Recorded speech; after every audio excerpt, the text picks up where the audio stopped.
नमस्कार, VNM studio से मैं सोनल भारद्वाज आप सभी का वीएनएम टीवी के बुलेटिन में स्वागत करती हूं। देश दुनिया शहर जिले की तमाम खबरों को विस्तार से अब तक पहुंचाएंगे, पर आइए सबसे पहले नजर डालते हैं वीएनएम हेडलाइंस पर।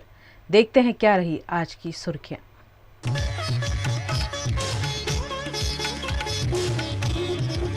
अडानी और राहुल गांधी मामले, आज फिर संसद में हंगामा। विपक्ष के 16 दलों ने निकाला मार्च।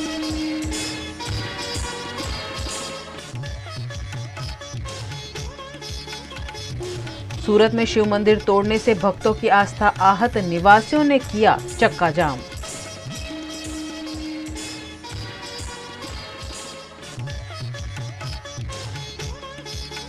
और वडोदरा में अवैध रूप से वाहन टोइंग पर विवाद, ट्रैफिक कर्मचारियों से भिड़े भाजपा नगर सेवक।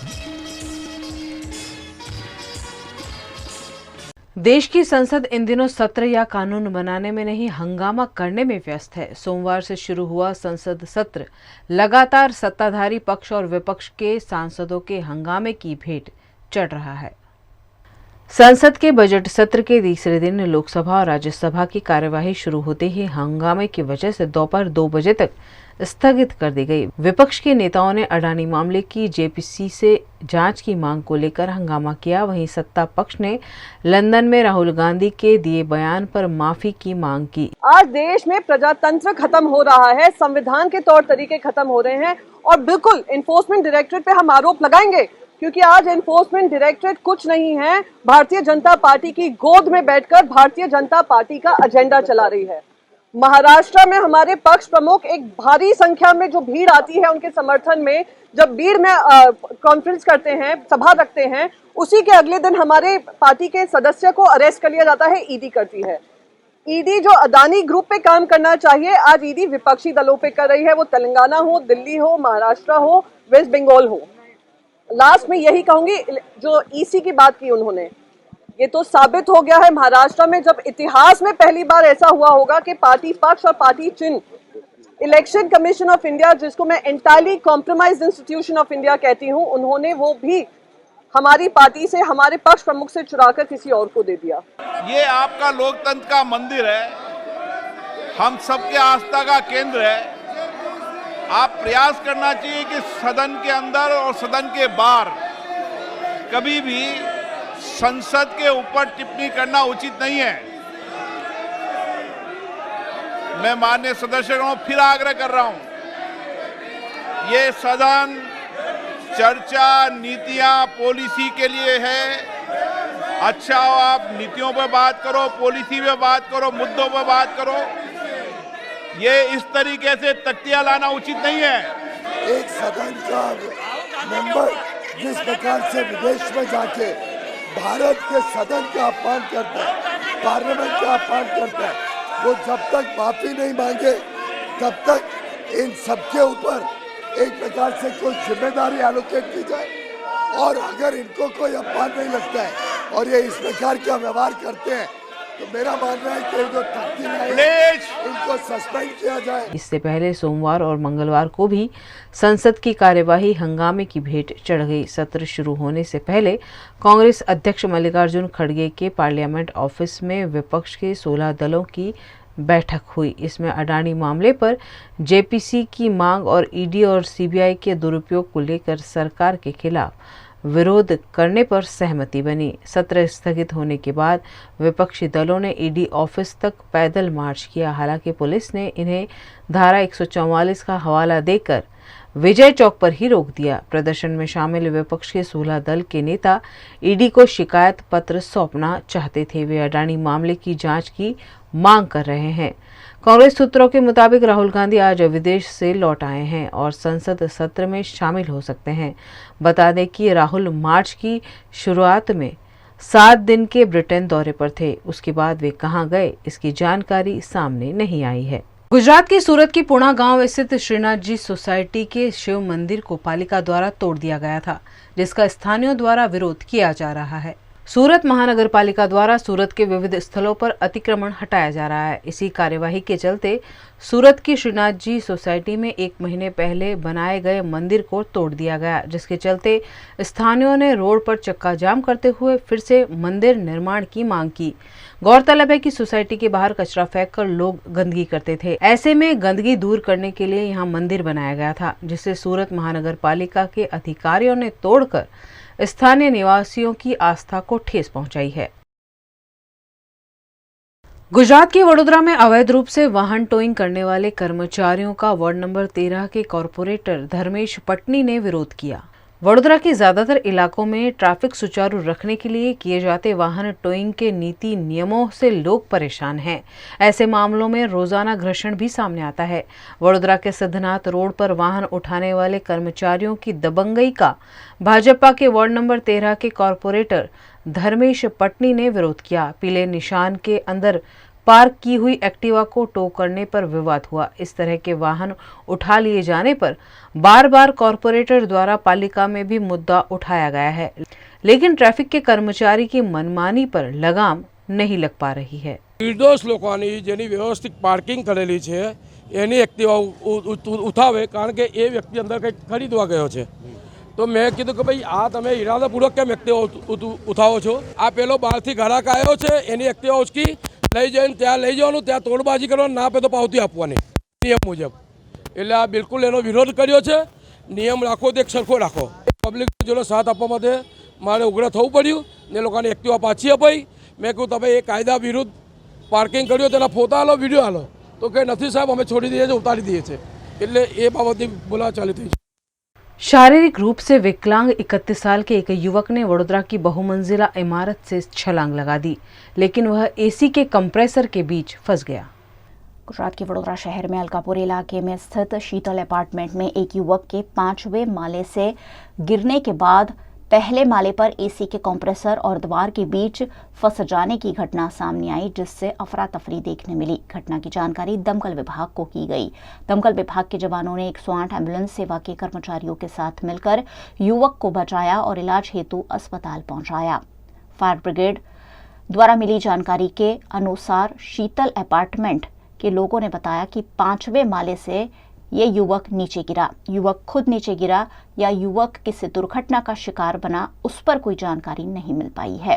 राहुल अग्रवाल नामक ये युवक पशाभाई पार्क में रहता है और ब्रेन स्ट्रोक की वजह से राहुल का एक पैर पैरालिसिस से ग्रस्त है। गुजरात के वडोदरा के प्रतापनगर में झूला बनाने वाली दुकान में लगी भीषण आग में सब कुछ जलकर खाक हो गया। वडोदरा के डभोई रोड पर प्रतापनगर में डेक फर्नीचर नामक दुकान है, जहां झूले बनाए जाते हैं। यहां शॉर्ट सर्किट से आग लग जाने से दुकान में रखा हुआ सामान जलकर खाक हो गया। दुकान में तैयार झूले और झूले बनाने का सामान रखा हुआ था, जो आग की भेंट चढ़ गया। घटना की जानकारी दमकल विभाग को दी गई। दमकल विभाग ने मौके पर पहुंचकर आग पर काबू पाया। झूला बनाते हैं और यहाँ पे मटेरियल पड़ा था प्लाईवुड फॉर्म और थोड़ा सा पार्टीशन था प्लाईवुड का, तो शॉर्ट सर्किट के कारण जल गया सर। वैसे तो 25-30 हज़ार है, पर देखने से लगता है ज़्यादा होगा। जो मटेरियल था उतना था, दूसरा भी सब पार्टीशन वगैरह सब मिला के ज़्यादा हो गया। न्यूज रूम से खबरों का सिलसिला बदस्तूर जारी रहेगा। बने रहिए हमारे साथ, देखते रहिए VNM न्यूज।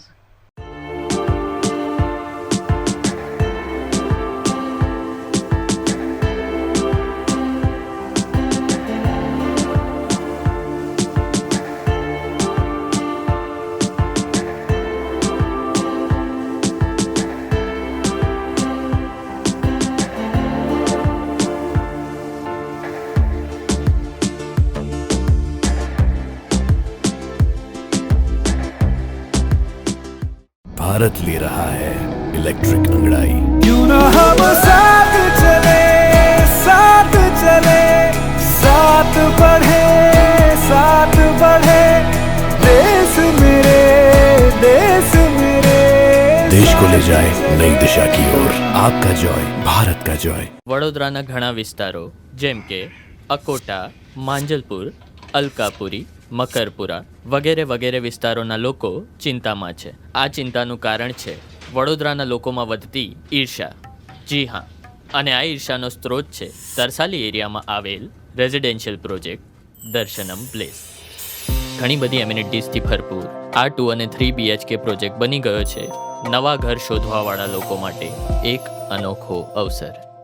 भारत ले रहा है इलेक्ट्रिक अंगड़ाई। क्यों ना हम साथ चले, साथ चले, साथ बढ़े, साथ बढ़े, देश मेरे, देश मेरे। देश को ले जाए नई दिशा की ओर। आपका जॉय, भारत का जॉय।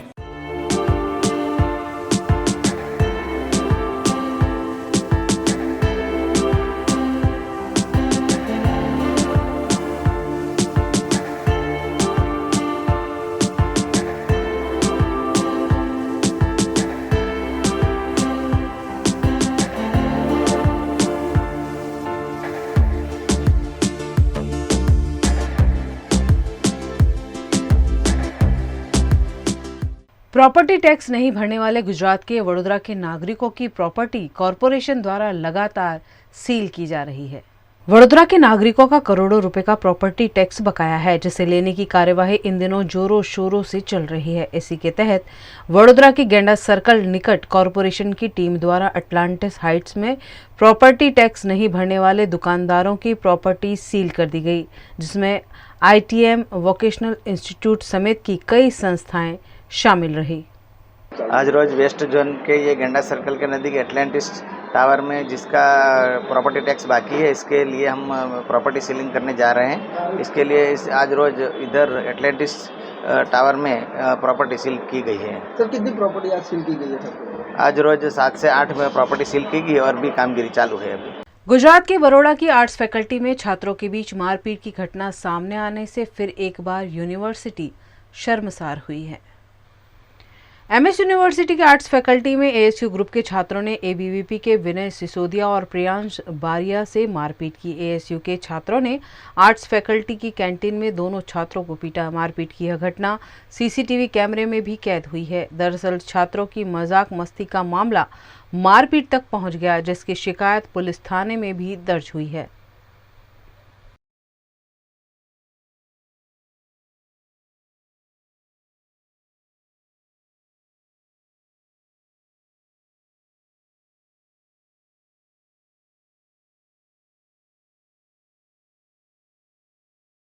આપણે આર્ટ્સ ફેકલ્ટીની કેન્ટીનની બહાર આજે આ બનાવ બન્યો હતો કે અમે 3-4 કાર્યકર્તા અમે એક્ઝામ હતી તો એક્ઝામ આપવા જતા હતા।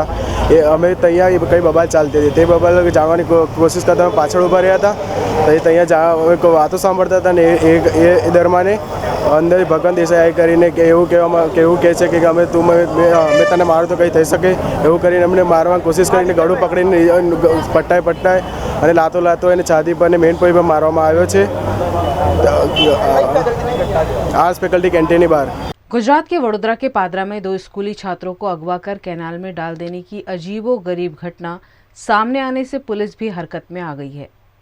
गुजरात के वडोदरा जिला के पादरा में 2 स्कूली छात्रों को नर्मदा कैनाल में फेंक दिए जाने का सनसनीखेज मामला सामने आया है। पादरा में प्रमुख स्वामी महाराज हाई स्कूल के 2 छात्रों को अज्ञात व्यक्तियों द्वारा अगवा कर पादरा की नर्मदा कैनाल में फेंक दिया गया। बच्चों के हो हल्ला करने पर आने जाने वाले लोगों ने दोनों छात्रों को बचाया, जिसमें से एक छात्र 9वीं कक्षा में पढ़ाई करता है और पादरा की शास्त्री पोड़ में रहता है। घटना की जानकारी पाकर छात्र के घर पर भी लोगों का जमावड़ा देखने मिला। पादरा पुलिस ने मौके पर पहुंचकर परिजनों से बातचीत की। मुंह ढके हुए 2 युवकों ने इन छात्रों को अगवा किया होने की घटना सामने आ रही है। वैसे इस मामले में परिजनों के ही शामिल होने की आशंका भी पुलिस जता रही है। गुजरात की देवभूमि द्वारका में पिछले कई दिनों से मेगा डिमोलिशन के तहत अवैध निर्माणों को धराशाही किया जा रहा है। देवभूमि द्वारका में पिछले 5 दिनों से डिमोलिशन जारी है। यात्रा धाम हर्षद के बाद नावद्रा बंदरगाह पर भी प्रशासन द्वारा डिमोलिशन को अंजाम दिया गया। अवैध रूप से बनाए गए निर्माणों पर बुलडोजर चलाकर धराशाही कर दिया गया। यहां लगभग 125 निर्माण बुलडोजर से ध्वस्त कर दिए गए। चुस्त पुलिस बंदोबस्त के बीच इस मेगा डिमोलिशन की कार्यवाही को अंजाम दिया गया, जिसके चलते अवैध निर्माण करने वाले लोगों में हड़कंप मचा हुआ है। गुजरात के वडोदरा में रिलायंस जियो के इंटरनेट में आ रही समस्याओं को सॉल्व नहीं किए जाने पर उपभोक्ताओं द्वारा पुलिस केस किया गया। वडोदरा के किशोर दुबे द्वारा रिलायंस जियो के इंटरनेट का पैसा भरे जाने के बावजूद उनका कनेक्शन काट दिया गया। इस मामले ऑफिस के कर्मचारियों द्वारा उचित जवाब नहीं दिए जाने पर ग्राहक ने पुलिस केस किया है। प्रॉब्लम ये है कि जो रिलायंस वाले जो कनेक्शन देते हैं, इंटरनेट कनेक्शन जो हम लेते हैं उनसे, तो उसमें एक प्रीपेड होता है, एक पोस्टपेड होता है। प्रीपेड का मतलब हम सबको पता है कि पहले पैसा दो और बाद में सर्विसेज यूज़ करो। पोस्टपेड का मतलब ये होता है पहले सर्विसेज यूज़ करो, बाद में पैसा दो।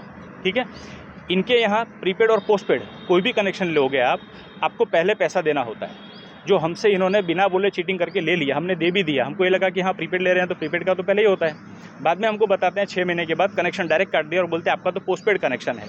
मैंने कहा ठीक है कोई बात नहीं, पोस्टपेड कनेक्शन है तो आपको पहले पैसा नहीं लेना चाहिए था, आपको मुझे बिल जनरेट करके दो, मैं आपको पैसा देता हूँ। तो इनको बोलते हैं नहीं हमारे यहाँ ऐसा होता है, प्रीपेड होता है और पोस्टपेड दोनों एक ही जैसा होता है। तो मैंने कहा फिर नाम अलग अलग नहीं रखना चाहिए। तो इसका मतलब ये हुआ कि भारत में से करोड़ों ग्राहकों के ये लोग पैसे पोस्टपेड के कनेक्शन देकर और 6-6 महीने पहले, 1-1 साल पहले पैसे ले लेते हैं। अब इसका ये लोग अगर ब्याज खाते हैं तो सरकार ने ब्याजखोरों के खिलाफ जो मुहिम चलाई है उसमें रिलायंस कंपनी के जीओ को भी खड़ा रखना चाहिए। इनको हमने 6,000 रुपये दिए थे, 5 से 6,000 रुपये दिए थे जो कनेक्शन के, जो हमने इनको सितंबर के महीने में दिए थे। और वो पैसे देने के बाद हमारा कनेक्शन चालू हो गया था, आज तक चालू था। मेरी बिलिंग साइकिल 20 तारीख की है, आज 15 मार्च है। 20 मार्च को मेरा कनेक्शन पूरा होता है, 10 दिन ग्रेस पीरियड के होते हैं अगर पोस्टपेड कनेक्शन है तो। पर मैंने तो पहले पैसे दिए, मेरा तो प्रीपेड है, तो ये होना ही नहीं चाहिए। उन्होंने 15 मार्च को मेरा कनेक्शन काटा, जिसके लिए मैंने उनको रिक्वेस्ट किया, आके बोला, तो भी उनका जवाब सही नहीं था। लास्ट में मारामारी हो जाए, इतना ज़्यादा ये लोग हमको गुस्सा कर देते हैं क्योंकि आपको 1-2 घंटा बिगाड़ेंगे, मतलब वैसे ही खत्म हो जाओ। पहले वो कस्टमर केयर वाले ख़त्म कर देते हैं, आपको ये दबाओ, वो दबाओ, वो दबाओ, लगता है जैसे गला दबाओ, ऐसा हो जाता है। तो इतना त्रास देने के बाद में यहाँ बुलाते हैं, यहाँ बुलाने के बाद हमारे मैनेजर अभी आए नहीं हैं, वो छुट्टी पे है, हमने तो पैसा लिया नहीं था। तो अगर आपने पैसा नहीं लिया तो रिलायंस का जो एम्प्लॉय ने 6 महीने पहले पैसा लिया था उसको मैं घर पर ढूंढने जाऊँ? मतलब इन लोग के आंसर ऐसे होते एकदम उड़ाऊ जवाब। दूसरा मैंने बोला कि प्रीपेड और पोस्टपेड अलग अलग नहीं होता है। नहीं, हमारा रिलायंस में एक जैसे ही होता है। मतलब अगर हम 1 किलोग्राम कहीं से चीज़ ले रहे हैं तो 1 किलोग्राम पूरे भारत में 1 किलोग्राम ही होना चाहिए। रिलायंस में मतलब 750 ग्राम ही देंगे और डीमार्ट में 1.25 किलो देंगे, ऐसा तो नहीं होता है ना। तो इनके धाराधोरण इन्होंने इस तरह से बनाया है जिससे ये लोग प्रीपेड के नाम पे या पोस्टपेड के नाम पे लोगों का पैसा इकट्ठा करें और अपने पैसे से बिना ब्याज दिए ये लोग हमारे पैसे से करोड़ों ग्राहकों के पैसे एडवांस में लेकर उससे कम नहीं चला रहे हैं। तो ये चीटिंग नहीं होना चाहिए। हमने इसके लिए पुलिस को बुलाया क्योंकि अंदर जॉब सही नहीं मिल रहा था, अंदर जाने नहीं दे रहे थे। पुलिस को बोला, पुलिस आई है, 2 उनके रिलायंस के 2 मैनेजर को, जियो के 2 मैनेजर को लेकर गई है पुलिस स्टेशन। तो आपका तो पैसे का मुद्दा है ना, तारीख का मुद्दा है, प्रीपेड का है, पोस्टपेड का, आप एक काम करो कंज्यूमर कोर्ट में जाओ। अरे पर यहाँ मारामारी हो जाएगी तब उसका क्या होगा? तो पुलिस को भी ये संज्ञान लेना चाहिए। इस प्रकार से जो भी कंपनी चीटिंग करती हो, प्रीपेड कनेक्शन का नाम पे पोस्टपेड देती हो और पोस्टपेड देने के बाद पहले पैसा लेती हो, इस प्रकार का जो कौभांड पूरे भारत में चल रहा है, उस कौभांड को इनको बाहर लाना चाहिए। बोर्ड की परीक्षा से पहले सड़क हादसे में घायल हुआ राजकोट का 10वीं का छात्र टूटे पैर के साथ ही बोर्ड परीक्षा देने पहुंचा। गुजरात के राजकोट की कड़वीबाई हाई स्कूल में पढ़ने वाले छात्र धवल माघुड़िया का कुछ दिनों पहले क्लासेस से घर जाते वक्त एक्सीडेंट हो गया था, जिसमें उनके पैर की 2 उंगलियों में फ्रैक्चर हुआ है, जिसकी वजह से छात्र का ऑपरेशन भी करना पड़ा। लेकिन ऐसी परेशानी में भी वे अपनी परीक्षा दे रहे हैं, जिसमें उन्हें परिजनों का भी सहयोग मिल रहा है। मारा मामा घरे जाता था, एक गाड़ी स्लिप खाई गई थी, कूतरू वचમાં પડી ગયું, પગમાં છેલ્લી 2 આંગળી ભાંગી ગઈ है, એટલે 3 હરિયા નાખ્યા। પરીક્ષાની તૈયારીમાં થોડી મુશ્કેલી પડી। મેચમાં હું ક્લાસીસે જતો હતો, થોડુંક મેચ મારું વીક હતું, એટલે એમાં થોડીક મુશ્કેલી પડવાની। गुजरात बोर्ड द्वारा ली जा रही परीक्षाओं में राजकोट सेंट्रल जेल के कैदी भी परीक्षा दे रहे हैं। गुजरात के राजकोट की मध्यस्थ जेल के 15 कैदी भी 10वीं कक्षा की परीक्षा दे रहे हैं। जेल में ही सीसीटीवी कैमरा और अधिकारियों की उपस्थिति में कैदियों की परीक्षा ली जा रही है। जेल में बंद कैदी भी अगर जेल में रहकर पढ़ाई करना चाहते हैं तो उन्हें बोर्ड परीक्षाएं दिलाने का प्रावधान है। इसी के तहत कल से शुरू हुई बोर्ड परीक्षाओं में राजकोट सेंट्रल जेल के कैदियों को भी शामिल किया गया है, जिसमें 15 कैदी 10वीं कक्षा की परीक्षा दे रहे हैं। इस दौरान चुस्त पुलिस बंदोबस्त समेत की व्यवस्था भी जेल प्रबंधन द्वारा की गई है। गुजरात के वडोदरा के वेस्टर्न रेलवे मजदूर संघ द्वारा महिला दिवस मनाने के भागरूप महिलाओं का सम्मेलन आयोजित किया गया। वेस्टर्न रेलवे मजदूर संघ वडोदरा द्वारा अंतर्राष्ट्रीय महिला दिवस को प्रताप नगर के ऑफिसर्स क्लब में सेलिब्रेट किया गया। इस मौके पर उपस्थित सैकड़ों महिलाओं का सम्मेलन आयोजित किया गया। उपस्थित महिलाओं के लिए विभिन्न गतिविधियां आयोजित की गई। इस मौके पर विभिन्न गतिविधियों में शामिल महिला कर्मचारियों को प्रोत्साहित भी किया गया। इस महिला सम्मेलन में GMERS की सुपरिटेंडेंट डॉक्टर विशाला पंड्या, वेस्टर्न रेलवे मजदूर संघ की मंत्री SD मीणा, WRMS अध्यक्ष तपन चौधरी समेत के अग्रणियों की उपस्थिति रही। इस प्रोग्राम में हम हमारी महिला कर्मचारियों को मौका देते हैं कि वो अपनी समस्याएं अपने साथ हमारे साथ शेयर करें, ताकि हम एडमिनिस्ट्रेशन से बातचीत करके उनकी जो भी समस्या है उनका हम निराकरण ला सकें। और वेस्टर्न रेलवे मजदूर संघ हमेशा इस कार्यक्रम में हमेशा अग्रसर रहता है और जो भी अपने कर्मचारी हैं उनकी समस्याएं सुलझाने के लिए हम कार्यरत रहते हैं। इक्वालिटी फॉर वीमेन तो हमारे रेलवेज पर हर क्षेत्र में महिलाएं आगे हैं और आपने न्यूज़ में अभी देखा भी होगा कि हमारी श्रीमती सुरेखा यादव जो लोको पायलट है उन्होंने वंदे भारत एक्सप्रेस भी चलाई है, हमें उन पर गर्व है। आप देख सकते हैं कि ट्रैक वुमेन से लेकर हाईएस्ट लेवल तक महिलाएं आज रेलवे में कार्यरत है, तो हम आज के दिन पर उन सभी महिलाओं को शुभकामनाएं देते हैं। गुजरात के वडोदरा के कम्युनिटी साइंस सेंटर में 101 ways to reuse plastic waste पर एक दिवसीय प्रशिक्षण कार्यक्रम आयोजित किया गया। गांधीनगर के गिर फाउंडेशन द्वारा वडोदरा के कम्युनिटी साइंस सेंटर के साथ मिलकर एक खास आयोजन किया गया, जिसमें पर्यावरण को बचाने के भागरूप प्लास्टिक वेस्ट का रीयूज करने पर प्रशिक्षण कार्यक्रम आयोजित किया गया, जिसमें प्लास्टिक के रीयूज के 101 तरीके बताए गए। इस कार्यक्रम में स्कूली छात्रों की उपस्थिति में प्लास्टिक वेस्ट के रीयूज पर मार्गदर्शन दिया गया।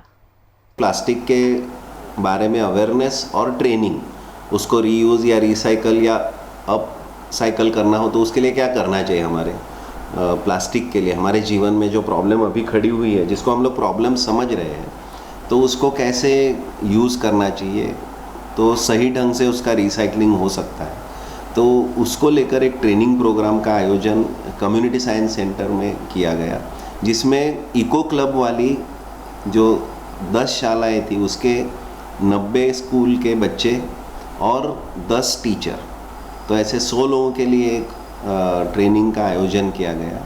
3 अलग अलग एक्सपर्ट्स के सेशन रखे हमने और ये करीबन 100 जो पार्टिसिपेंट्स हैं, 10 टीचर 90 स्टूडेंट्स, उनको ये ट्रेनिंग काम आएगी। उनके स्कूलों में ये मैसेज लेके जाएंगे, उनके लाइफ में वो लोग मैसेज लेके जाएंगे और अपने डे टू डे लाइफ में फिर प्लास्टिक का हल करेंगे। प्लास्टिक को पोल्यूशन न समझ के उसको रिसाइकल, और इतना अच्छा मटेरियल है जिसका कोई सब्स्टिट्यूट नहीं है, तो इस प्लास्टिक को हम लोग कैसे बार बार यूज़ कर सकते हैं या नहीं कर सकते या क्या करना चाहिए, उसके प्रॉपर से गैदरिंग से लेके उसका सेग्रीगेशन लेके उसके रीयूज़ में या अप स्केल कैसे करना चाहिए, तो इसके बारे में एक ट्रेनिंग का आयोजन किया। गुजरात के वडोदरा में पुलिस और ट्रैफिक विभाग के कर्मचारियों के स्वास्थ्य की जांच हेतु एसएसजी अस्पताल में खास हेल्थ चेकअप कैंप आयोजित किया गया। दिन रात 24 घंटे और 365 दिन लोगों की सेवा में लगे रहते पुलिस विभाग के कर्मचारियों और ट्रैफिक विभाग के कर्मचारियों के हित में वडोदरा शहर पुलिस कमिश्नर के आदेश अनुसार एक खास आयोजन किया गया। सभी ट्रैफिक कर्मचारियों और स्थानीय पुलिस थाने के कर्मचारियों के लिए एसएसजी अस्पताल में हेल्थ चेकअप कैंप आयोजित किया गया। इन दिनों वायरल इन्फेक्शन और वायरस फिर एक बार फन उठा रहा है। ऐसे में पुलिस कर्मचारियों के स्वास्थ्य की जाँच कर उन्हें आवश्यक दिशा निर्देश दिए गए। उनके बीपी, डायबिटीज इत्यादि की जांच कर जरूरी दवाइयां भी एसएसजी अस्पताल प्रबंधन द्वारा प्रदान की गई। सैकड़ों की संख्या में पुलिस कर्मचारियों ने इस हेल्थ चेकअप कैंप का लाभ लिया। दरेक पुलिस कर्मचारीओનું બોડી ચેકઅપ રાખવામાં આવેલ છે, બહુ સારી વાત છે। જેને કંઈ બીમારી હોય તો એને અહીંયા સારવાર બી થશે, બહુ સારી વાત છે, સાહેબ તરફથી રાખવામાં આવે।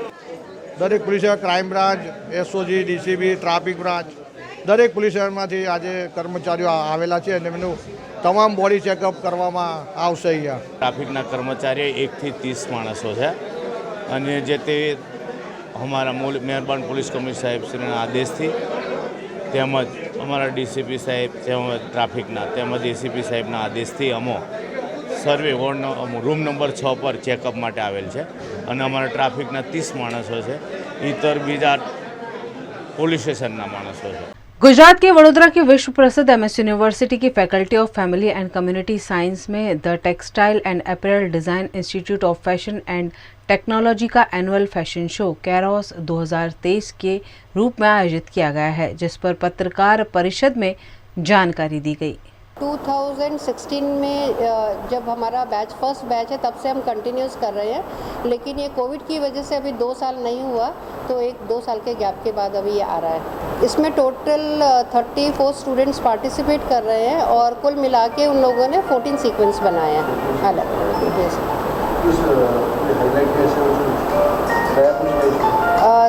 इसका नाम ही नया है, नव्यता। सो सारे सीक्वेंस में कुछ ना कुछ नयापन है ही है, और जो आप यहाँ पे देखेंगे ना वो आपको बाज़ार में नहीं मिलेगा। It is something different from the market, और हर बच्चे ने उसमें कुछ ना कुछ अपना डालने की कोशिश की है, चाहे वो इमोशनल इनपुट हो, चाहे वो मटेरियल इनपुट हो, चाहे इंटेलेक्चुअल इनपुट हो।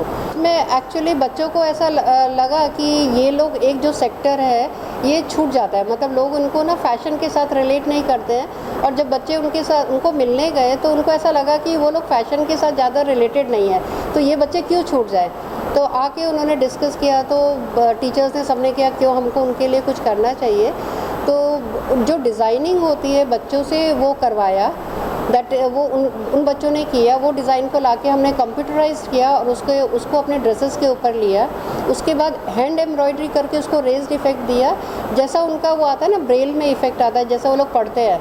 तो डिज़ाइन क्या बना है वो उसको टच करके अपने आप को महसूस कर सकते हैं। उत्तर प्रदेश के उन्नाव में आकर्षक झांकियों के संग श्री बालाजी की भव्य शोभा यात्रा आयोजित की गई।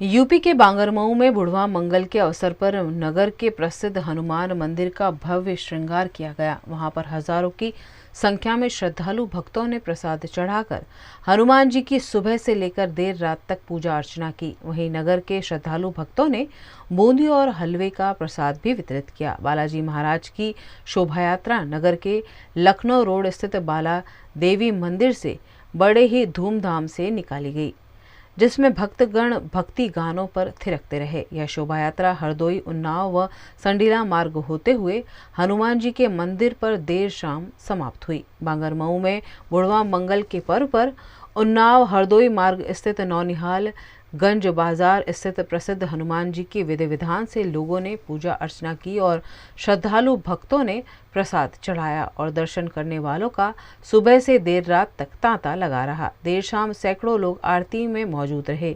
दूसरी ओर बुढ़वा मंगल के पर्व पर नगर के लखनऊ मार्ग रेलवे क्रॉसिंग के निकट स्थित मां बाला देवी मंदिर से बालाजी महाराज की शोभा यात्रा बैंड बाजे के साथ निकाली गई। उत्तर प्रदेश के रायबरेली में निजीकरण और प्रबंधन की कार्यशैली से नाराज विद्युत विभाग के कर्मचारियों ने मशाल रैली निकालकर कंपनी के खिलाफ मोर्चा खोला। विद्युत विभाग के निजीकरण और अन्य कई समस्याओं से परेशान विद्युत कर्मचारी संयुक्त संघर्ष समिति ने सैकड़ों की संख्या में इकट्ठा होकर यूपी के रायबरेली में मशाल जुलूस निकाला। विद्युत कर्मचारियों ने ऊर्जा मंत्री के साथ हुए लिखित समझौते को लागू करने की मांग की।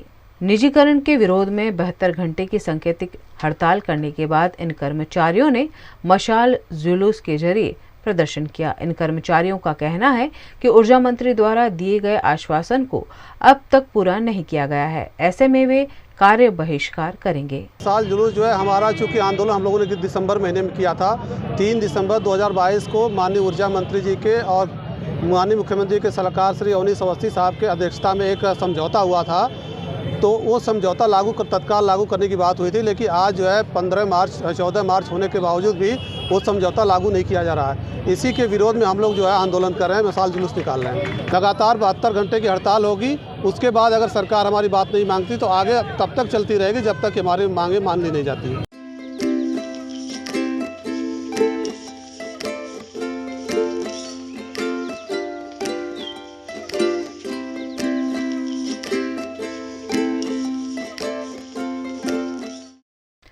चिड़ियाओं को बचाने की अनोखी कोशिश के भागरूप गुजरात के वडोदरा में स्टार इंडिया द्वारा आयोजित बर्ड हाउस मेकिंग कंपटीशन और पहली बार आयोजित फोटोग्राफी प्रतियोगिता घर वापसी ऑफ इंडिया स्पैरोज में देश भर से आई एंट्रीज को आज विशेषज्ञ जूरी द्वारा विभिन्न पैमानों पर परखा गया। 20 मार्च हर साल हम वर्ल्ड स्पैरो डे मनाते हैं और एक दिन हम स्पैरो के बारे में सोचते हैं और फिर उस बात को भूल जाते हैं। हम ये याद नहीं रखते कि हमारे हिंदुस्तान में स्पैरो की संख्या क्यों कम होती जा रही है, मगर एक संस्था ऐसी है जो साल भर उसके बारे में सोचती रहती है और लोगों को जगाती रहती है कि आपको इस स्पैरो को बचाना है। इस संस्था का नाम है स्टार इंडिया। स्टार इंडिया हर साल बर्ड हाउस मेकिंग कंपटीशन करता है। इस साल भी आयोजित हुआ है। मैं आपको यहाँ जितने भी खूबसूरत स्पैरो के लिए बर्ड्स के लिए जो हाउसेस बनकर आए हैं वो दिखाऊंगी। इस साल जो एक नई चीज़ जोड़ी गई है वो है फ़ोटो कंपटीशन। फ़ोटोग्राफी कंपटीशन जो आयोजित हुआ उसमें उन्होंने जो थीम दिया था घर वापसी ऑफ हाउस स्पैरोज़। अब वक्त आ गया है कि हाउस स्पैरोज़ को हमें हमारे घर बुलाना है, और हमारे घर बुलाने के लिए जब हमारे घर किसी को भी हम बुलाते हैं तो तैयारियां करते हैं। तो तैयारी के रूप में आपको क्या करना होगा, बढ़िया सा खूबसूरत सा एक बर्ड हाउस उनके लिए रखना होगा। और बर्ड हाउस कैसे रखना होगा, कैसा होना चाहिए, उसके लिए ये जो यहाँ पर इस कंपटीशन में जो बर्ड हाउसेस बनाकर लोगों ने भेजे हैं वो हम आपको दिखाएंगे।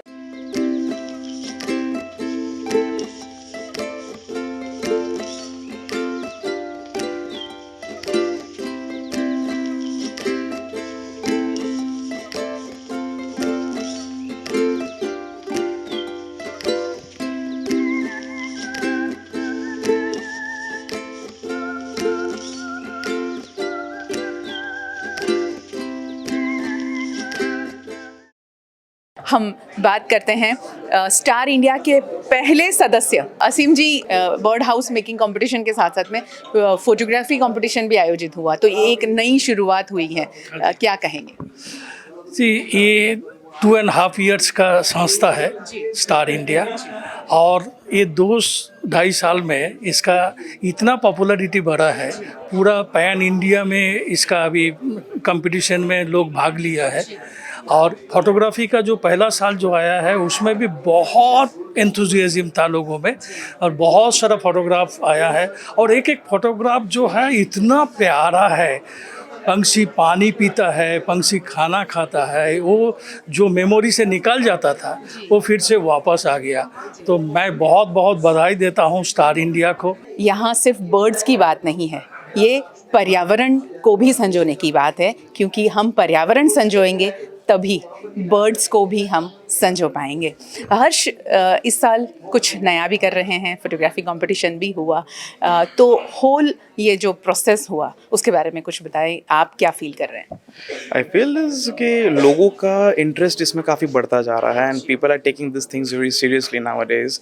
बहुत सारी एंट्रीज आई and we have covered almost the entire India, right from top north to south, और हर जगह से entries I. and the special thing is that the kids are taking interest in this a lot, because वो समझ रहे हैं कि आज के generation के लिए how important is this to conserve the sparrows, because our ancestor used to say that they bring luck in our life. So they are very lucky thing for our environment. As you can see, this deforestations हो रहे हैं, नए concrete worlds, we are getting into concrete worlds, so that's why they are reducing in sparrows. But yes, we have seen different kind of stuffs over here with technicality भी उन्होंने हर छोटी छोटी चीज़ों को ध्यान रखा है, लाइक वेंटिलेशंस से लेके छोटी छोटी चीज़ों का ध्यान रख के उन्होंने बर्ड हाउसेस बनाए हैं, and that's really nice. I mean I appreciate, and this is my 3rd consecutive year, and I have been judging all the bird houses competitions, and I am getting inspired day by day by this competitions.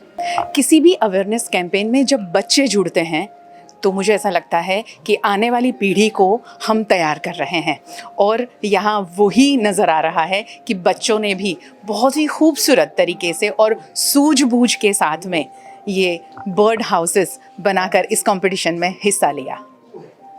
वैसे तो आप construction line से जुड़े हुए हो, as a jury जुड़े, तो how you feel? हम हमेशा कहते हैं कि कंक्रीट के जंगल हो गए इसलिए बर्ड्स चले जा रहे हैं, तो ये कितनी अलग बात है। एक तरफ आप कंक्रीट के जंगल से जुड़े हुए हो और एक तरफ हमें बर्ड्स को सेव करने की कोशिश में आप जुटे हैं। मुझे ऐसा लगता है कि यहाँ पे जो बर्ड हाउसेस देखने मिले हैं वो बर्ड हाउसेस ऐसे हैं जो बर्ड्स को कंक्रीट जंगल में भी अपना घर बनाने के लिए प्रेरित करेंगे। तो बर्ड्स के लिए अभी ऐसा ज़रूरी नहीं है कि उनको पेड़ पौधे या फिर जंगल ही चाहिए। They can very well they'll be welcome in our houses also. So yes, concrete jungle for the birds.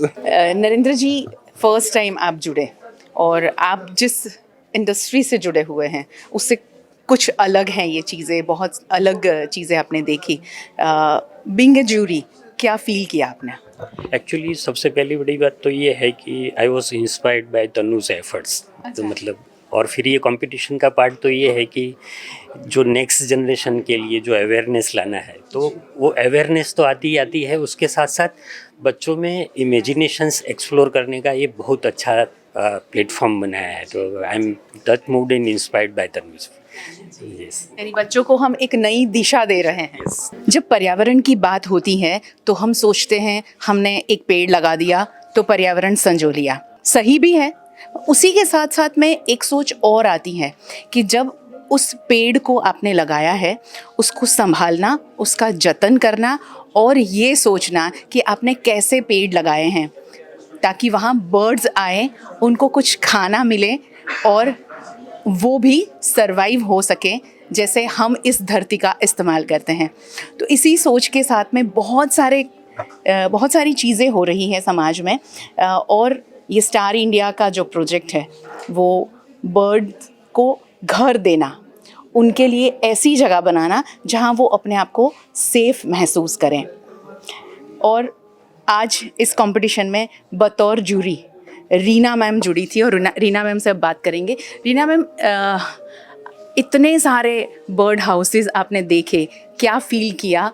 और जो मुहिम स्पैरो को बचाने की, बर्ड्स को बचाने की हो रही है, उसके बारे में आप क्या सोचती हैं? गायत्री, जैसे आपने बोला कि हम बहुत सारे ट्रीज़ लगा रहे हैं, प्लांट्स लगा रहे हैं, तो कोई भी इकोसिस्टम को डेवलप करने के लिए बर्ड, बीज, बटरफ्लाई होना बहुत ज़रूरी है। अगर बर्ड्स आती हैं तो वो पॉलिनेटर का काम करती हैं, इसके अलावा पेस्ट मैनेजमेंट करती हैं। तो कितनी सारी चीज़ें ऐसी कनेक्टेड हैं कि अगर आपने बर्ड्स, बीज, बटरफ्लाई को बुलाया तो आपका इकोसिस्टम नेचुरली डेवलप हो जाएगा। आपको एक अच्छा सा इकोसिस्टम बनाने के लिए या कोई भी फॉरेस्ट बनाने के लिए बायोडाइवर्सिटी को डेवलप करना बहुत ज़रूरी है, और बायोडाइवर्सिटी के लिए बर्ड्स को बुलाना बहुत ज़रूरी है। तो आपका सिस्टम अपने आप डेवलप हो जाएगा। और रीना मैम ऐसा ही कुछ कर रही है खुद भी, उनका भी बहुत बड़ा योगदान है। एक छोटी सी जगह में एक ऐसा सविता फूड फॉरेस्ट की उन्होंने जो रचना की है और वहाँ पर इतने खूबसूरत पेड़ पौधे लगाए हैं जहाँ पर आप देखें बहुत सारे बर्ड्स आते हैं। और इकोसिस्टम की जो मैम ने बात की वो उनको सपोर्ट करने के लिए उनकी ये एक कोशिश है, उसके बारे में भी थोड़ा सा कुछ बता दीजिए। सावित्री अर्बन फूड फॉरेस्ट ये सिटी के बीच में एक ग्रीन स्पेस है जहाँ पर हम मैक्सिमम बायोडाइवर्सिटी को इनवाइट करते हैं। और स्टार इंडिया के साथ भी जो हमारा एक एसोसिएशन है वो इसी तरह से है कि जितना ज़्यादा अर्बन एरिया में बर्ड्स, बीज, बटरफ्लाइज आएंगी उतना ही अच्छा आपका सिस्टम डेवलप हो जाएगा। भले ही हम कंक्रीट के जंगल में रहें मगर वहाँ पर भी एक छोटा छोटा फॉरेस्ट बनाने की कोशिश करें। भले आपके पास में बालकनी है मगर वहाँ पर भी कुछ न कुछ ऐसा करें जिससे आप खुद महसूस करें कि इस धरती को ऊपर वाले ने दिया है, वो सिर्फ हमें नहीं दिया, सबको दिया है। आप कैसे राज जी स्टार इंडिया से जुड़े? कौन सी बात आपको ज़्यादा इंस्पायर कर गई? मैं और तनुज जी हमारी सेवा में बाबा जो है हमारे गुरु फतेहगंज पे जो लंगर चलता है वहाँ जुड़े। एक दिन तनुज जी ने मुझे बात किया है कि यार तू क्या करता है मीन्स कैसे बर्ड्स और पेट्स के साथ। मैंने बोला मैं तो 20 साल से मेरे घर में पूरा फैब्रिकेशन से एक मैंने हट बनवाया है और मैं तो वो रेगुलर फीड करता हूँ। उसने बोला तुम हम लोग एक स्टार्ट कर रहे हैं उसमें तू जुड़ेगा? मैं हाँ। तो सडनली उसने मुझे कॉल किया कि ये डेट को हम शुरू कर रहे हैं 19 नवंबर को। बोला 19 नवंबर? बोले उस दिन तुझे आना पड़ेगा। बोला यार कैसे आऊँगा? बोले क्यों नहीं आ सकता? मैं बोला भाई मेरा बर्थडे है उस दिन। तो ये स्टार इंडिया उस दिन मैं कमेटी में जुड़ा, शुरुआत हुई और तनुज ने मुझे बात किया कि ये तो मैं तो पहले से ही बर्ड्स और पेट्स को बहुत पसंद करता हूँ। तो इसके लिए घर में बहुत मोर देन 50-60 बर्ड्स रेगुलर आते हैं मेरे यहाँ आज भी। और उसमें पैरट्स भी हैं, पिजन्स भी हैं, छोटी स्पैरोज। इन्होंने जो ये किया बर्ड, सबसे अच्छी बात थी कि इन्होंने जो वो फूड स्टार्ट किया साथ में देना, वो बहुत इम्प्रेस किया। और तनुज जो नाम है वो सिर्फ तनुज भले दुनिया के लिए नाम है, पर मैंने उस दिन से जैसे ही इसने ये स्टार्ट किया और इतनी घर वापसी, सही में बहुत स्पैरोज को वापस लाया, उस दिन मैंने इनका नाम रख लिया चकली। हाँ, मैं उनको सिर्फ चकली से ही बुलाता हूँ। उसको पता चल जाता है कि मैं बुला रहा हूँ।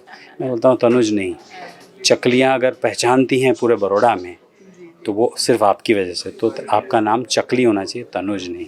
स्टार इंडिया ने बर्ड हाउस मेकिंग कंपटीशन के साथ साथ में इस बार इंट्रोड्यूस किया फोटोग्राफी कंपटीशन, और उसको टाइटल जो दिया वो बहुत बेहतरीन टाइटल है। मैं आपको पहले भी बता चुकी हूँ, फिर एक बार बता दूँ, घर वापसी ऑफ हाउस स्पैरोज़।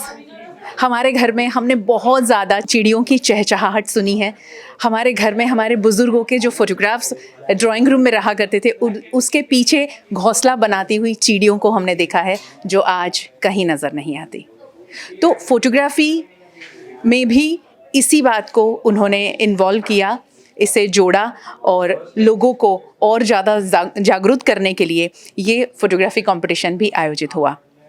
वडोदरा शहर के बहुत ही जाने माने फोटोग्राफर्स इस फोटोग्राफी कंपटीशन को जज करने के लिए यहाँ पहुँचे।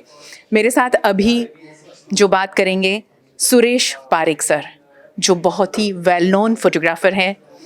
नेशनल इंटरनेशनल अवार्ड उनको मिल चुके हैं, और फोटोग्राफी के साथ साथ में उनका साहित्य के प्रति भी बहुत ज़्यादा लगाव है, वो लिखते भी बहुत अच्छा है। सुरेश भाई, आज बर्ड ने લઈને ફોટોગ્રાફી સ્પેરોઝની ખાસ વાત છે, અને એ ફોટોગ્રાફ્સ તમે જે જોયા, શું આમાં ખાસ લાગ્યું? પહેલાં પહેલું તો ફોટોગ્રાફ જોવા સિવાય બી ચકલી બોલીએ છે ને, ત્યાં જ એક ઘરના અત્યંત નજીકના વ્યક્તિનું એક ફિલિંગ ઊભી થાય છે કે ઘરના બાળકો જે બોલતા શીખ્યા નથી હોતા, જ્યારે ચકલીઓ આપણા ઘરમાં રહેતી ત્યારની વાત, આજે તો હવે બધા ભૂલી જ ગયા છે, પણ એ વખતે એ બાળકો બોલતા શીખે તે પહેલાં એ ચકલીઓ સાથે એ મૌનમાં તો વાતો કરતા હતા, અને આખો દિવસ એના માટે એ જીવતું રમકડું હતું, અને એ બહુ જ મોટી વાત હતી। અને સૌથી મોટી વાત એ હતી, બદલામાં એ કશું જ માગતા નહોતા, જે વેરાયેલા દાણા હોય એ દાણા ખાઈને એની સાથે જીવતા, અને આખો દિવસ ઘરમાં એક નાનકડું પંખી છતાં સતત જીવતું ચેતનવંતું, અને જ્યારે જુઓ ત્યારે એવું લાગે કે જ્યારે નૃત્ય તો એના અંગમાં છે એમ। એ જે વસ્તુ હતી એ વસ્તુ આપણે એમ કે બારીઓને બંધ કરવાના જે લાલચમાં એમને ગુમાવ્યું છે। ગુમાવતી વખતે તો બહુ ખબર ના પડી, પણ પછી જ્યારે વીરનો વારો આવ્યો ત્યારે ખબર પડી કે આપણે કદાચ બધું જ ગુમાવી દીધું છે। અને સાચી વાત એ છે કે ચકલી એ ઘરની સૌથી નાની દીકરી અને ઘરની સૌથી પ્રિય વ્યક્તિ એટલે કે માં, એ બંનેનું રૂપ છે એવું હું માનું છું કે ઘરની એટલે શ્રેષ્ઠ ગૃહિણીનું રૂપ હોય તો ચકી છે। જેટલી પણ વાર્તાઓ તમે જોશો તો એમાં ચકા અને ચકીની જ વાર્તા હોય, અને આ બધા પક્ષીઓમાં માત્ર ચકાને જ રાજાનું બિરુદ આપવામાં આવ્યું છે, ચકીને જ રાણીનું બિરુદ આપવામાં આવ્યું છે। એક હતો ચકો, એક હતી ચકી। એમાં જે માનવ સ્વભાવની જે આખી વાત છે, જે કહેવાની છે, એમાં અત્યારે મારા બેબીનો દીકરો છે એ MBA કરે છે, એને ચક્કીની ત્યારની વાર્તા યાદ છે। અત્યારે કહે છે કે પેલી ચક્કીવાળી બુક મળે તો ગોદન પડી હોય તો કહે છે ચકીબેન તમે ક્યાં ચાલ્યા, એમ કે એ જે ચકીબેન સાથેનું જે એટેચમેન્ટ હતું, અને છતાં એમાં મોરની જેમ કે એવો કોઈ રંગનો ભપકો નથી એની પાસે, પણ માનો સાડલો સાવ સાદો હોય, પણ માનો સાડલો દરેક બાળકને અત્યંત વાલો હોય, એવી ચક્કીની આપણી સાથે સંબંધો હતા। અને એ ચક્કીની સાથે ઘર વાપસી એટલે જે આપણે ભૂલો કરી છે એ ભૂલ સુધરતી હોય એવું જ્યારે લાગે ત્યારે તો એવું જ થાય કે આપણા ઘરે એક બહુ મોટો ઉત્સવ આવી રહ્યો છે। અને એની જે ફોટોગ્રાફીની જે આજે આ વખતે પહેલી સ્પર્ધા છે, પછી ધીમે ધીમે એની અંદર એ ચકલી સાથે આપણે એટેચમેન્ટ થતા જશું તેમ તે ચકલીની અંદરની વાતો પણ, નાનામાં નાનું પક્ષી, અને ડ્રોઈંગમાં પણ તમે સૌથી પહેલું ચિત્રતા શીખતા હો તો ચકલી શીખતા હો છો। એટલે ચકલી છે, આમ જુઓ તો કોઈ પણ દાદા છે પોતાના દીકરા દીકરીને એ ચકી કહીને જ બોલાવો, ચકી અહીંયા આવે, ચકલી અહીંયા આવો। એટલે આજે ચકી સાથેનું જે એટેચમેન્ટ છે એ જે આપણે ગુમાવ્યું હતું ને, એ કદાચ ભારતીય પણ ગુમાવતા હતા ધીમે ધીમે કરીને, એવું હું માનું છું। સુરેશભાઈ, કેટલી સુંદર વાત કહી। ગૃહિણી, ઘરની માં અને ગૃહિણી બંનેને ચકલી સાથે જોડી, એટલે પેલી જે કવિતા છે એ યાદ આવે। એક હતો ચકો, એક હતી ચકી, ચકલી લાવી દાળનો દાણો, ચકલો લાવ્યો ચોખાનો દાણો। આ બંને ઘરને ચલાવવા માટેના એકબીજાના જે પૂરક છે, અને આનાથી જ સંસાર ચાલે છે, અને આ સંસારને ચલાવવા માટે બર્ડ્સને આપણે સાચવવાના છે, ત્યારે જ पर्यावरण ने साचव्यू साचा अर्थ में गणाशे। और इस फोटोग्राफी कंपटीशन में दूसरे ज्यूरी मेंबर तेजस शाह, जो खुद भी बहुत अच्छे फोटोग्राफर हैं, उन्होंने भी कई कंपटीशन जीती हुई हैं। अभी तक जितने भी कंपटीशन में उन्होंने हिस्सा लिया होगा या फिर बतौर जज गए होंगे, उससे कुछ डिफरेंट ये कंपटीशन। तेजस, क्या महसूस किया आपने? ये कुछ अलग कंपटीशन है। वैसे आपने पर्यावरण से जुड़ी हुई कई तस्वीरें ली भी है, देखी भी होगी, बट आज यहाँ क्या अलग नज़र आया आपको? यहाँ चकली की घर वापसी की बात हो रही है। Right. So basically, as such, I am also a member of Star India. So मुझे जब से ये स्पैरो and as such जैसे चकली की बात जब भी आती है तो वो हमारा बचपन से लेके सब कुछ इट्स रिवाइव दोस्त थिंग, तो वो it's quite attached bird which is like it's a part of our family. तो उसको लेके कुछ पहले तो एक सब्जेक्ट बनाना and the title is given that is Ghar Wapsi. तो जब घर वापसी की बात आती है तब जाके पता चलता है कि माने कोई गया है जिसको बुलाना है वापस। सो that is a wonderful thing. And जो भी एंट्रीज वगैरह जो लोग पार्टिसिपेंट्स ने एफर्ट रखे and the way what they have captured sparrows, home sparrow specifically अपनी देसी जो घर वाली जो चकली होती है उसका जो स्पेसिफिक इमेजेस और ये सब कुछ जो we have, it's wonderful and it's very different experience. क्योंकि कुछ लग रहा है कि वी आर जजिंग एक अपना खुद का कुछ फैमिली मेम्बर के बारे में हम लोग कुछ देख रहे हैं, सोच रहे हैं, which we are missing. So that is a wonderful part about this competition. Sir, आपने अभी तक बहुत सारे फोटोग्राफी कंपटीशन में बतौर जज भूमिका निभाई है, तो आज ये घर वापसी, जहाँ हमें घर में जो चिड़िया थी उसे वापस लाने के लिए जो कोशिश की गई और फोटो कंपटीशन हुआ, आपने ये जजिंग के दौरान क्या महसूस किया? स्टार इंडिया स्पैरो की जो एक कोशिश है ना, ये बहुत ज़बरदस्त और अलग सी है। बहुत सारे फ़ोटो कंपटीशन हमने जज किए हैं, लेकिन जब स्पैरो की बात है तो मैं खुद भी बहुत प्यार करता हूँ। मैंने भी काफ़ी सारे स्पैरो के ढेर सारे पिक्चर्स लिए हैं, अलग अलग प्रकार के। मैं दीवाना हूँ ऐसे समझ सकते हैं। मेरे पास कम से कम 8-10 घर तो अभी भी खाली पड़े हैं। मैं उसको किसी को अगर गिफ्ट करने का नंबर आता है तो उससे ऐसा लगता है कि यार ये कोई इंपॉर्टेंट चीज़ जा रही है। मैंने उन चकलियों के लिए रखा है, उन चिड़ियाओं के लिए रखा है, उस स्पैरो के लिए रखा है कि वो कभी मेरी घर की मेहमान बने और मैं उनके साथ में रह सकूं। हालांकि ऐसा कम हो पा रहा है क्योंकि अब जो स्पैरो बर्ड है, जो चिड़िया है, वो धीरे धीरे बस्ती से कम होती जा रही है, घरों से निकल गई। पहले तो हम जब बड़े हो रहे थे, जैसे सुरेश भाई ने बहुत अच्छा कहा कि हम चिड़ियाओं के साथ रहते, स्पैरो के साथ रहते, चकली जिसको गुजराती में कहते हैं चकली के साथ रहते, तस्वीर के पीछे घोंसला बनाती, घर में अंदर रखती, घर के अंदर तस्वीरों के पीछे अब देखो अलग अलग नेस्ट बना के रहती थी। अब आज तो वो चीज़ें हैं नहीं, मतलब तकरीबन निकल गई हैं। ऐसी विषय पे, ऐसे सब्जेक्ट पे अगर मुझे कोई कहता है कि आप इसमें फ़ोटो कॉन्टेस्ट रखा है, तो मैं सबसे पहले तो तनुज देसाई का बहुत बहुत तहे दिल से शुक्रगुजार हूँ। मैंने उनसे भी जब इधर उधर घूम रहे थे, मैंने पूछा कि बहुत देर से सोच रहा था कि एक आर्किटेक्ट के दिल में ख्याल कैसा है ये चिड़िया का, तो उन्होंने बहुत अच्छी बात बताई कि लॉकडाउन ने बहुत कुछ सिखाया ज़माने को। उसमें वहाँ से उनको प्रेरणा मिली कि इनका कौन, इनका मैं हूँ। तो उन्होंने धीरे धीरे कोशिश की कि स्पैरो को इकट्ठी कर लें, उसके लिए घर बनाए, इतने नायाब घर बनाए कि तो मन करता है कि ये भी ले जाऊँ मैं। फिर भी मैंने तनु देसाई को कहा कि एक घर मेरा आप तय कर दो, मुझे ले जाना, जबकि मेरे पास 8-10 और पड़े हैं। तो मैंने सोचा कि ये जो यूनिक आइडिया है उनका, इसके लिए जो फ़ोटो कॉन्टेस्ट में जो एंट्रीज़ आई, बहुत अच्छी एंट्रीज़ आई। कुछ 25 साल की उम्र से कम वालों की एंट्री थी। वहाँ थोड़ा सा लगा कि भी उनको और अवेयर करने की ज़रूरत है। तो शायद ऐसे काम करते रहेंगे, ऐसे कॉन्टेस्ट करते रहेंगे, तो 25 साल की जो छोटी उम्र के लोग हैं ना, उनमें एक अवेयरनेस बढ़ेगी। और मैं ये कहूँगा तनुज देसाई जी से कि ऐसी कोशिश करते रहें, ऐसे कॉन्टेस्ट का और अवेयरनेस बढ़ाएं। हमारी जब मतलब जितनी मदद चाहिए, तो मैं तो फ़ोटो एक्टिविस्ट हूँ। कोई भी अगर मुझे भूल से कहता है फ़ोटो कंपटीशन क्या आप आएंगे क्या, मैं दौड़ के जाता हूँ, भाग के जाता हूँ। क्योंकि फ़ोटोग्राफी का जितना उत्थान हो वो मेरे लिए बहुत इम्पॉर्टेंट है। 25 से बड़ी उम्र वाले जो फोटोग्राफर्स थे जिन्होंने एंट्री भेजी थी, और बहुत सुंदर एंट्रीज भेजी हैं। हम लोग, ये मैं, सुरेश भाई, तेजेश शाह, ये लोग मतलब आपस में बहस कर रहे थे कि नहीं ये फर्स्ट होना चाहिए, ये सेकंड होना चाहिए। फिर सुरेश भाई ने एक रास्ता निकाला कि ठीक है चलिए दोनों को फर्स्ट दे देते हैं। इतनी बढ़िया फोटोग्राफ्स आए, बहुत क्वांटिटी में नहीं आए लेकिन क्वालिटी में आए। तो बहुत अच्छा रहा, अनुभव भी अच्छा रहा। स्टार इंडिया स्पैरो से मैं विनती करूंगा कि ऐसी कॉन्टेस्ट और ऐसे फोटोग्राफी के कॉन्टेस्ट करते रहें। और जैसे तनुज भाई की एक आदत है कि वो एग्रेसिवली बात करते हैं, जैसे आर्किटेक्ट्स को भी उन्होंने इन्वॉल्व किया। उनसे मैं जब बात कर रहा था तो कह रहे थे कि मैं इस मकान जो बनाता हूँ वो भी पर्यावरण को ध्यान में रख के बनाता हूँ। स्पैरो कहाँ रहेगा, बर्ड्स कैसे आएंगे, कहाँ पानी पिएंगे, उसका पूरा उनके डिज़ाइन में होता है। Thank you Tanuj Desai and star India sparrow का कि उन्होंने हमें ये मौका दिया। और अब बात करते हैं स्टार इंडिया के स्टार तनुज देसाई जी से, जिन्होंने इस स्टार इंडिया की रचना की और हम सबको बहुत ज़्यादा प्रेरित किया है।